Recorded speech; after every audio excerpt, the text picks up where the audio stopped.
Paano ba malaman kung tayo ay merong skin asthma? So guys, another term na ginagamit ng mga board-certified dermatologists for skin asthma is atopic dermatitis. So yung mga patients na may atopic dermatitis po, may problema po sila sa kanilang profilagrine gene. Dahil dito nagkakaroon sila ng problema sa pag-produce ng filagrine sa kanilang balat. And this results into a compromised skin barrier. So dahil po nagkakaroon ng compromised skin barrier, nagkakaroon po ng hypersensitivity ang kanilang balat. And also, dahil nga po either kulang or defective yung filagrine na nagagawa sa balat, nagkakaroon po ng increased transepidermal water loss. Ibig sabihin, yung mga moisture or yung tubig sa loob ng ating skin cells, mabilis siyang mag-escape into the environment, thus contributing to the dryness of their skin. So meaning patients who have skin asthma and atopic dermatitis, very, very dry po yung skin nila. So usually, older children or adults na may skin asthma, nagkakaroon po sila ng eczema sa mga parte ng katawan na ito. So usually, dito sa mga folds ng ating arms and sa back ng ating knees. So if meron kayong makakati ng mga eczema or rashes, usually dito sa folds ng arm and sa back ng knees natin, then probably meron tayong skin asthma or atopic dermatitis. Pero pag sa baby po, ganito siya, no? Yung rashes usually affected areas is yung sa face nila. Tapos, merong mga patchy areas sa katawan nila na affected.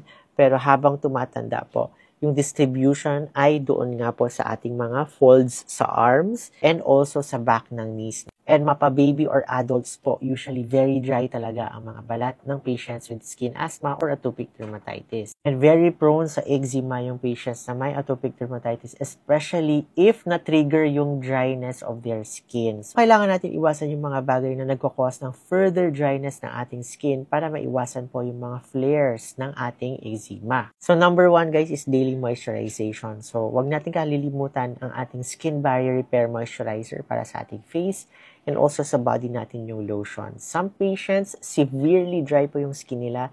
They need an additional occlusive cream or occlusive ointments after their lotion sa kanilang katawan. And para ma-lock in yung moisture sa ating skin, so mas maganda kung i-apply ang ating moisturizer and lotion within 3 minutes of taking a bath. And syempre guys, kailangan mag-reapply tayo ng ating moisturizer and lotion. So depende kung gaano ka-severe yung dryness ng skin, it could sometimes require 5 to 10 times reapplication of your moisturizer and lotion. So, kaya yung binibigay ko sa patients ko is the skin barrier repair moisturizers, kagaya nitong Hydrolock Light Moisturizer dahil meron itong ceramides, fatty acids, and cholesterol that is helpful for the rebuilding or the repair of your skin barrier. Number 2 guys is gentle bathing routine. So, wag tayong gagamit ng warm or hot water or super cold water kasi those extremes of temperature will cause more dryness and irritation and inflammation sa balat. So, enough na po yung fresh cool water na galing po sa faucet. And also guys, pag maliligo tayo, wag masyadong matagal. Kailangan 3 and maximum 5 minutes po ang ating pag-bathe.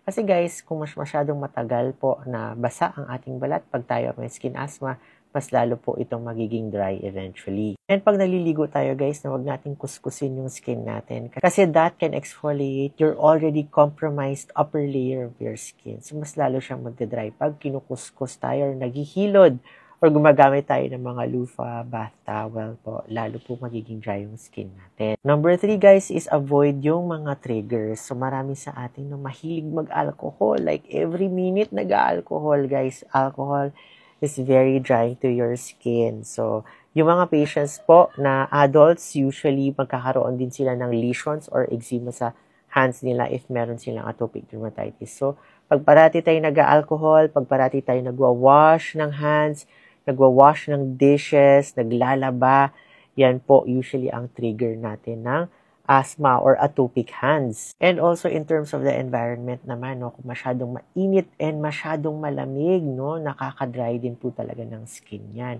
And also pag malakas yung wind, especially if cold yung temperature, tapos masyadong malakas yung wind, that can also promote dryness. So, kailangan natin iwasan. Pero kung hindi talaga maiiwasan yung pag mag-wash ng dishes kasi tayo nakatoka, pwede tayong gumamit ng rubber gloves tapos yung loob niya is lined by cotton.